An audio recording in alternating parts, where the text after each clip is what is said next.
שלום לכולם. היום אנחנו נכנסים לעומק של מאמר שמטלטל את כל היסודות של המרדף אחרי אינטליגנציה כללית מלאכותית, מה שכולנו מכירים בתור AGI.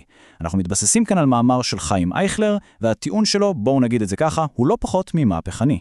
אוקיי, אז בואו נקפוץ ישר למים העמוקים. הציטוט הזה הוא כל הסיפור. שימו לב למילים, בלתי אפשרי מבחינה רעיונית. הקטע פה, וזה סופר חשוב להבין, הוא שהטיעון הוא לא שהטכנולוגיה עדיין לא מספיק טובה, או שזה ייקח עוד המון זמן, לא. הטיעון הוא שיש פה סתירה לוגית בבסיס של הרעיון עצמו, וזו בדיוק הטענה שאנחנו הולכים לפרק כאן. אז איך זה בכלל הגיוני שפרויקט כל כך מרכזי, שמיליארדים מושקעים בו, הוא בלתי אפשרי? כדי להבין את זה, אנחנו חייבים לחזור אחורה, לשאלה הכי בסיסית שיש. מה זו בכלל אינטליגנציה? התשובה, אני מבטיח, הולכת להפתיע אתכם. רובנו חושבים על אינטליגנציה בתור היכולת לאגור עוד ועוד ידע, נכון? אבל פה מגיע הטוויסט.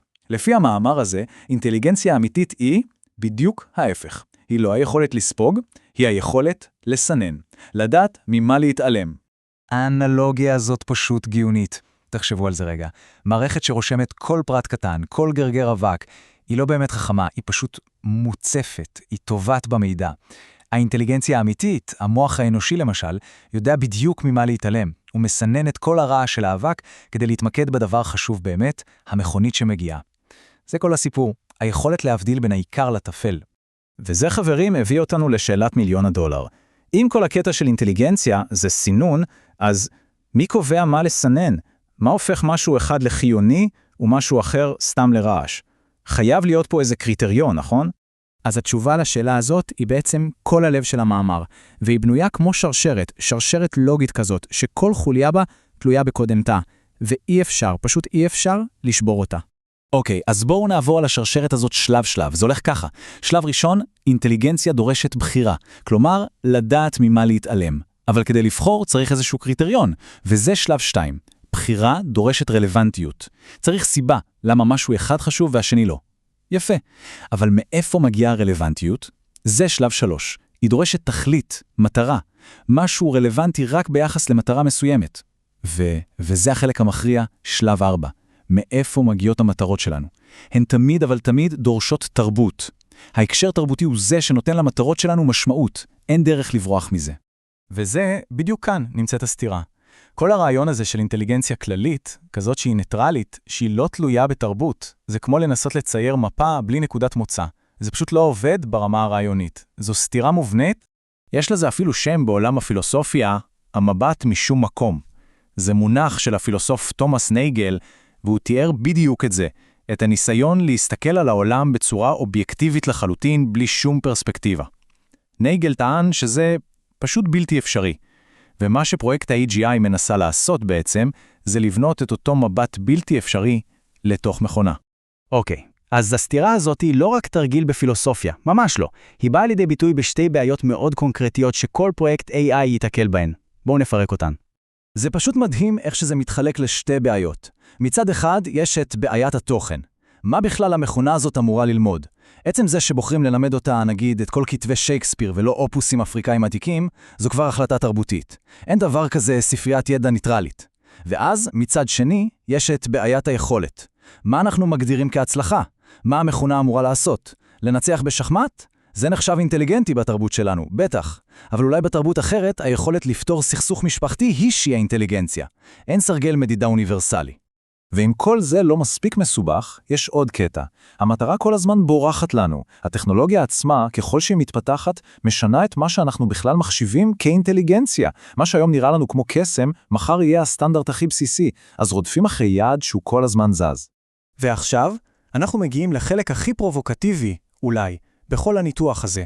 אם AGI הוא פרויקט שהוא בעצם בלתי אפשרי מבחינה לוגית, אז למה כולם כל כך אובססיביים לגביו?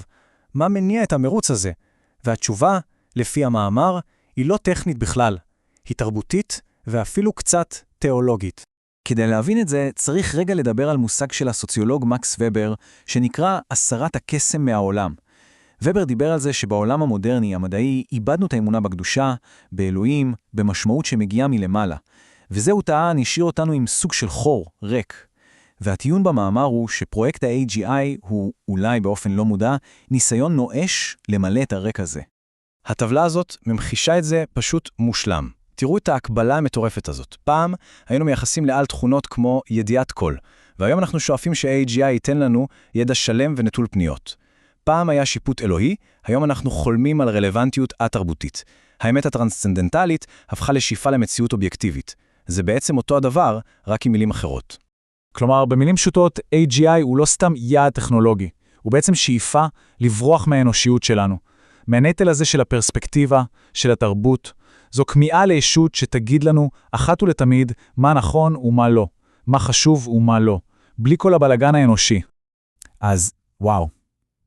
אם זה המצב, מה עושים? האם פשוט מוותרים? המאמר ממש לא אומר את זה. הוא לא נגמר רק בביקורת, אלא מציע דרך אחרת, חזון חלופי לאיך AI צריך להתפתח. אז בואו נסכם רגע את הבעיה. הניסיון לבנות AGI, כמו שראינו, נשען על יסודות ראויים. הוא מניח שאפשר שתהיה רלוונטיות בלי מטרה, שאפשר שתהיה אינטליגנציה בלי תרבות, ושאפשר שתהיה פרספקטיבה בלי להיות ממוקם איפשהו. כל הדברים האלה, לפי הטיעון, הם פשוט סתירה לוגית. אז זאת השאלה שחייבים לשאול. אם אנחנו מבינים שהחלום על אינטליגנציה כללית הוא, ובכן, מיתוס, מה כן אפשר לעשות? מה נשאר? מה הדרך הנכונה קדימה לתחום הזה? והתשובה בסופו של דבר היא כנות, יושרה אינטלקטואלית. במקום לרדוף אחרי פנטזיה, בואו נתמקד במה שאפשרי ובמה שחשוב באמת. לבנות כלים. כלים סופר עוצמתיים, מאוד חכמים, אבל ספציפיים, שפועלים בתוך מסגרות ברורות ומשרתים מטרות מוגדרות. ובואו נודה במגבלות. להכיר במגבלות של הטכנולוגיה זה לא כישלון, להפך, זו הוכחה לבגרות. וכאן אנחנו נסיים עם שאלה שלוקחת את כל הדיון הפילוסופי הזה ומנחיתה אותו חזק על קרקע המציאות. אם כל אינטליגנציה, כמו שאמרנו, חייבת תכלית, ואם אין דבר כזה תכלית ניטרלית, אז אנחנו כחברה חייבים לשאול את עצמנו ובכנות מה התכליות, מה הערכים שאנחנו מטמיעים ממש ברגעים אלה במערכות ה-AI שאנחנו בונים. זו שאלה שאין לה תשובה קלה, והיא כנראה השאלה הכי חשובה שהתחום הזה צריך להתמודד איתה היום. תודה רבה שהצטרפתם,